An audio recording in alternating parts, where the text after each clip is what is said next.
তারাবির নামাজ সামনে তো আরেকটা বাহাস আসবে, 20 পড়বেন না 8 পড়বেন, ঈদের নামাজ কত তাকবীরে পড়বেন ইত্যাদি। যে মাসআলাগুলোকে নিয়ে সাহাবায়ে কেরামের যুগ থেকে শুরু করে ইখতিলাফ চলে আসছে, এগুলো নিয়ে আমরা কিয়ামত পর্যন্ত ইখতিলাফ করতেই থাকবো। বলেন ঠিক? এখানে কোনো সংকীর্ণতার অবকাশ নাই। ইসলামের বৈচিত্র্য ইসলামের সৌন্দর্য, ইসলামের এই বৈচিত্র্যটাই ইসলামের সৌন্দর্য। কেউ যদি বলে যে এই দল এটাই চূড়ান্ত হক, এর বাইরে হকের কোনো মানদণ্ড নাই, সে ডাহা মিথ্যা কথা বলছে। ফিকহি বিষয়ে সাহাবায়ে কেরাম উদার ছিলেন, যাদের কাছে যতটুকু দলিল পৌঁছেছে অতটুকুর আলোকে তারা তাদের দল বানিয়ে নিয়েছে। কিন্তু এর মাঝখানেও একটা উম্মাতান ওয়াসাতা আছে, মধ্যম পন্থায় চিন্তা আপনাকে করতে হবে, সংকীর্ণ মানসিকতা থেকে বের হতে হবে। ওই আব্বাসীয় খেলাফতের সময় যখন মঙ্গোলিয়ানরা আক্রমণ করেছিল বাগদাদকে, এই জায়গাটা ভালো করে বোঝেন। যখন মঙ্গোলিয়ানরা আক্রমণ করেছে বাগদাদকে, তখনও কিছু মানুষ বসে বসে ঝগড়া করছিল, বাহাস করছিল যে কাকড়া খাওয়া হালাল না হারাম। আমার কথা বুঝতে পারেন? কাকড়া খাওয়া হালাল না হারাম এটা নিয়ে বাহাস করছিল। অলরেডি মঙ্গোলিয়ানরা হামলা করে দিয়েছে। পুরো বৈশ্বিক প্রেক্ষাপটে আমরা এখন সেটাই করছি। পুরো বিশ্বের প্রেক্ষাপটে মুসলিমদের যে অবস্থা, এখন আমরা অভ্যন্তরীণভাবে এটাই করছি আমরা। এবং সারা বিশ্বের প্রেক্ষাপটে আমাদেরকে আজকে চতুর্দিক থেকে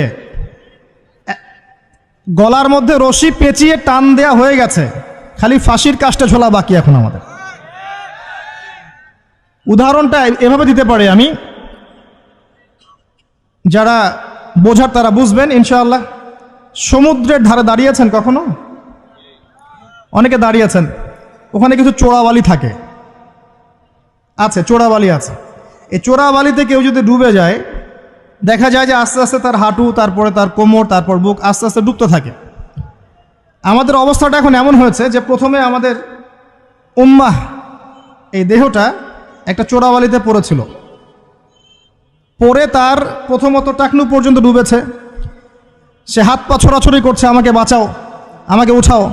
চারপাশে উম্মার অনুসারী মানুষরা ছিলেন, তারা বলছে নড়াচড়া করবেন না, নড়াচড়া করবেন না, নড়াচড়া করলে আরও ডুবে যাবেন, ওইভাবে থাকেন। উম্মাহ বেচারা এভাবেই ছিল। তারপর আস্তে আস্তে আস্তে আস্তে তার হাঁটু পর্যন্ত ডুবে গেল। সে অস্থির হয়ে ছটফট করছে, আমাকে বের করো, আমাকে বের করো, আমি ডুবে যাচ্ছি। আশপাশের মানুষ বলছে রিল্যাক্স, নড়াচড়া করবেন না, নড়াচড়া করলে আপনি ডুবে যাবেন। এভাবে আস্তে আস্তে কোমর, আস্তে আস্তে বুক, এখন গলা পর্যন্ত ডুবে গেছে। এখনও উম্মাহ চিৎকার করছে, আমাকে বের করো, আমাকে বের করো, আমি ডুবে যাচ্ছি।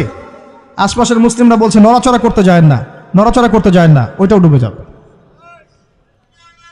কে টেনে তুলবে একে? এখন যারা আশপাশে আছে এই দুরবস্থায় এবং এই দায়িত্ব পালন করে নাই, আল্লাহ পাক অচিরে তাদেরকে সরিয়ে দিবেন ইনশাআল্লাহ, কোনো সন্দেহ নাই। নতুন কোনো কওম আসবে ইনশাআল্লাহ, নতুন কোনো প্রজন্ম আসবে ইনশাআল্লাহ, যারা এই উম্মাহটাকে আবার তুলবে ইনশাআল্লাহ তাআলা। এবং আমরা জানি, আমরা আখিরুজ্জামান স্টাডি করে দেখেছি যে বিশ্বের সামনে এমন সময় আসবে যখন ঈসা ইবনে মারইয়ামকে আল্লাহ পাক নামাবেন, এবং এই বিষয়ে কোনো সন্দেহ নাই। আর ন্যাটো যদি চেষ্টা করে তাকে থামাতে পারবে না। আচ্ছা, কথা বুঝতে পারেন নাই?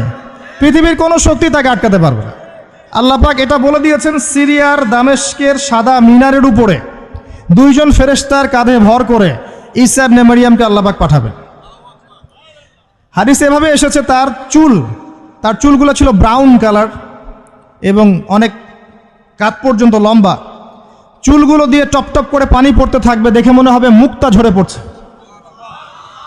এত স্পেসিফিকলি কোন কিতাবে বলা থাকতে পারে, কোন রিলিজনের মধ্যে থাকতে পারে ইসলাম ছাড়া? ইসলামই তো সেই রিলিজন যেখানে আপনি হায়েজ নিফাসের মাসআলা পাবেন, পররাষ্ট্রনীতিও পাবেন। অন্য কোথাও আছে? ঈসা ইবনে মারইয়ামের চুল দিয়ে টপ টপ করে পানি পড়তে থাকবে, এটা পর্যন্ত বলা আছে। এবং আল্লাহ পাক বলেছেন, তার রাসূলের মাধ্যমে জানিয়েছেন সাল্লাল্লাহু আলাইহি ওয়াসাল্লাম, যে ঈসা ইবনে মারইয়াম প্যালেস্টাইনের বাবেলুদ নামক জায়গায় মাসিহুদ দাজ্জালকে হত্যা করবে ইনশাআল্লাহ। এবং এখান থেকে, ওই জেরুজালেম থেকে তিনি পুরো বিশ্বে ইসলামী খেলাফা বাস্তবায়ন করবেন। এটা কত বছর পর? এটা ননসেন্স প্রশ্ন। এটা কত বছর পর এই প্রশ্নটা হচ্ছে এমন প্রশ্ন যে আদম আলাইহিস সালাম আর হাওয়া আলাইহিস সালাম যে গাছের ফল খেয়েছিলেন ওই গাছের নাম কি? এই প্রশ্ন যেমন ভিত্তিহীন ননসেন্স প্রশ্ন, এরকমই ননসেন্স প্রশ্ন হচ্ছে কত বছর পর এটা হবে। এটা দিয়ে আপনার কি দরকার? কত বছর পর হবে এ দিয়ে আপনি কি করবেন, আমি কি করব? কারণ আমরা তো অপদার্থ, আগাছা, আমাদের সাথে এগুলো সাথে কি? আমাদের তো বেসিকই ঠিক নাই। ঈসা ইবনে মারইয়াম এর হাতে আল্লাহ রাব্বুল আলামিন 40 বছর পৃথিবীর খেলাফা রাখবেন ইনশাআল্লাহ তাআলা। তখনকার যে প্রজন্মটা থাকবে, এই প্রজন্ম ইনশাআল্লাহ ওই চোরাবালিতে ডুবে যাওয়া উম্মাহকে টেনে বের করবে ইনশাআল্লাহ আযজা ওয়া জাল্লা। এখন সময়ের অপেক্ষা করে বসে থাকার জন্য আপনাকে পাঠানো হয়নি, আমাকে পাঠানো হয়নি। আল্লাহ পাক কিছু দায়িত্ব দিয়েছেন। প্রথমটা বলছিলাম আপনাকে জ্ঞান অর্জন করতে হবে, এবং জ্ঞান অর্জনের প্রথম ধাপ হচ্ছে আল কোরআন। যে সেক্টরেই পড়াশোনা করেন, তারপরে আপনি আসবেন আরবি ভাষা সাহিত্যে, এরপরে আসবেন তাফসিরে, অনুবাদে, এরপরে হাদিসের কিতাবগুলো পড়বেন। এবং লাভ দিয়ে কঠিন হাদিস পড়তে যাবেন না, রিকোয়েস্ট। আগে লাভ দিয়ে খপ করে সহিহ বুখারী ধরতে যাবেন না, আপনি বিভ্রান্ত হয়ে যাবেন। আই রিপিট, লাভ দিয়ে খপ করে সহিহ বুখারী ধরতে যাবেন না, আপনি বিভ্রান্ত হয়ে যাবেন। বলতে পারেন যে বেদাতি কথা বলছি কিনা, এটা ফকিহদের কথা, যারা ফুকাহায়ে কেরাম তাদের কথা। কারণ লাভ দিয়ে কেউ MBA পড়তে পারে না, লাভ দিয়ে কেউ মেডিকেল সায়েন্সের বই পড়তে পারে না, এক লাফে কেউ এই যে ডক্টরেট করতে পারে না, পারে? তাকে ধাপে ধাপে উঠতে হয়, আপনাকে ধাপে ধাপে উঠতে হবে। হাদিসে আরবাইন দিয়ে শুরু করেন। এই যে মাদ্রাসায় কওমি নিসাবে যারা পড়েছেন সবাই জানেন এই বিষয়গুলো। ফয়জুল কালাম দিয়ে শুরু করেন, ক্লাসিক্যাল বই, বুলুগুল মারাম মিন আদিল্লাতিল আহকাম, এগুলো দিয়ে আগান। মিশকাতুল মাসাবিহ দিয়ে আগান। মিশকাত পড়তেই তো দাঁত ভেঙে যায়, এত সহজ মনে করেছেন? 2-4 পাতা হাদিস পড়ে নিজেকে মুফতি মনে করবেন না। ক্লাসিক্যাল বইগুলো অনেক কঠিন, এবং যারা আলেম ওলামা হয়েছেন এমনি এমনি হন নাই, সুদীর্ঘ পথ পাড়ি দিয়ে আলেম হয়েছেন। যখন আপনি কম জানবেন তখন মনে হবে যে আমি অনেক জানি, যখন বেশি জানবেন মনে হবে কিচ্ছু জানি না। আমার কথা বুঝতে চেষ্টা করেন। যখন কম জানবেন মনে হবে অনেক জানি, আমি পণ্ডিত, এটা হালাল, এটা হারাম, এটা জায়েজ, এটা নাজায়েজ। যত বেশি জানতে থাকবেন, যত বেশি আলেম ওলামার সোহবতে পড়ে থাকবেন, দেখবেন আপনি কিচ্ছু জানেন না। এবং যত দিন যাচ্ছে আমি নিজেকে এই জায়গায় ফিল করি যে আমি আসলে কিছুই জানি না। এবং আমি যেখানে বসে কথা বলছি,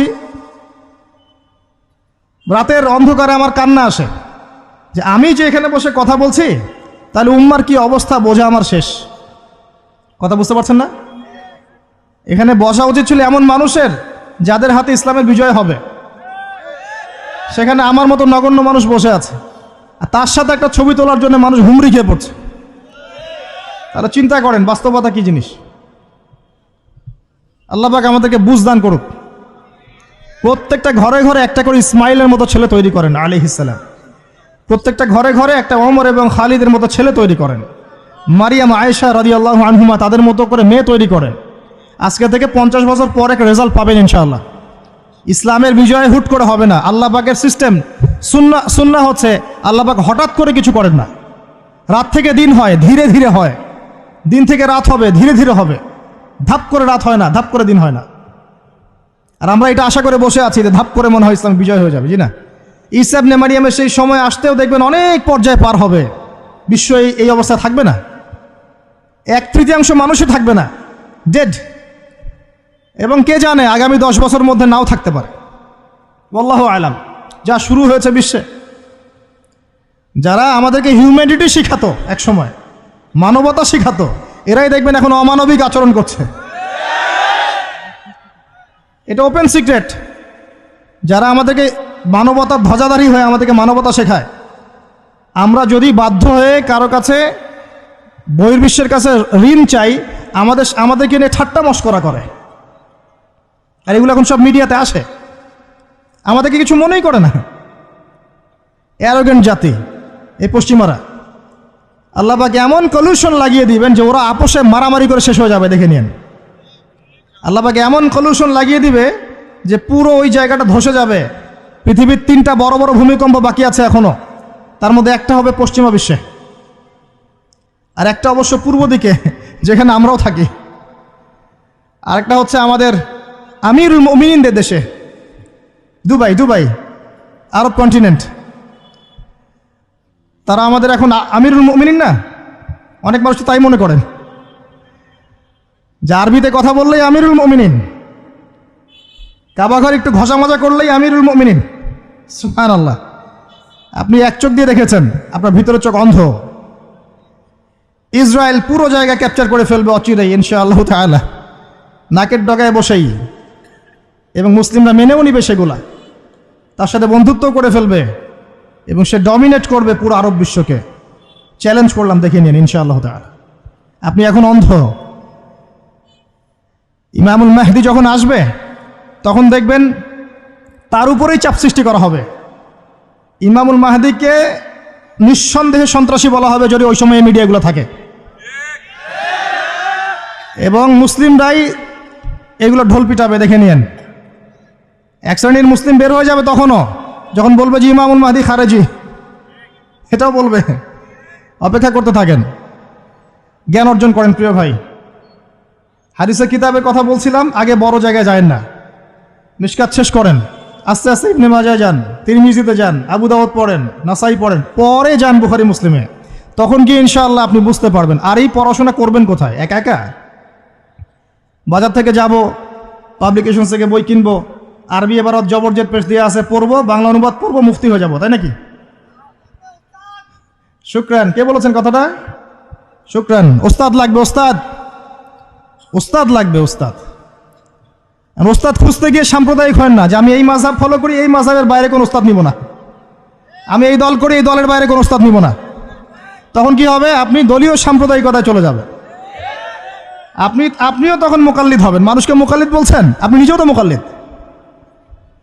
একজন আলেম বই লিখেছেন, ধরেন আমার হাতে একটা বই আছে, নামাজ শিক্ষার বই, কথার কথা। তো এখন এই বইটার মধ্যে তিনি কিছু দলিল দিয়েছেন, রেফারেন্স দিয়েছেন, নামাজকে সাবিত করেছেন, আপনি এখন সেটা ফলো করছেন। হাদিসের নাম্বারগুলো দেওয়া আছে, আপনি ফলো করছেন। ফলো করে বলছেন আমি গায়রে মুকাল্লিদ, তোমরা সবাই মুকাল্লিদ। এই যে বইটা তিনি লিখলেন, আপনি তো লেখককে ফলো করছেন, লেখক যা লিখেছেন তাই ফলো করছেন। তো অবশ্যই আপনিও তার মাযহাব মেনেছেন, তার মতকে মানেন নাই? মেনেছেন। নাকি আপনি প্রত্যেকটা হাদিসকে যাচাই বাছাই করে দেখেছেন কোনটা সহিহ কোনটা জয়ীফ? দেখেছেন? তাহলে আপনি তার মত মেনেছেন, আর মত তো মানতেই হচ্ছে। এই মতটুকু না মানলে তো আমি দিন বুঝতেই পারবো না। পারবো? আমরা কি সবাই স্কলার, মুস্তাহিদ?